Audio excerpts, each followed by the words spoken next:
E ti si mund të dallosh një njeri që është inteligjent? Ka sa shenja të vogla.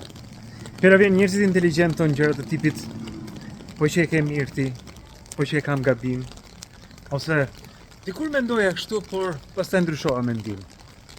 Sepse njerëzit vërtet inteligjent e trajtojnë informacionin thjesht si të dhëna, nuk e lidhin me egon e tyre. E nëse kanë gabim, punë e madhe. Nuk e kanë problem që të ndryshojnë mendje. Në fakt, Einstein thotë se matja e vërtetë e inteligjencës është aftësia për të ndryshuar mendje.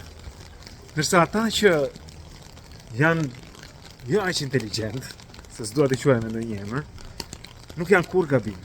Ata nuk mund ta pranojnë që kanë bërë një gabim, apo që kanë menduar gabim, apo që kanë thënë që ne gabuar, thjesht vijojnë me tyre, sepse ata e lidhin të qenit ose të paturit të drejtë me egon. Me egon e tyre, kanë të lidhur me unin e tyre. Nuk mundet ata të tërhiqen, nuk mundet që ndoshta të kenë bërë një gabim, kështu që vijojnë me të tyren, këmbgulin, sa do gabim të jenë vërtet. Nuk e pranojnë dot. Oscar Wilde ka një shprehje që thotë se këmbgulja është streha e fundit e njerëzve pa përfitirim.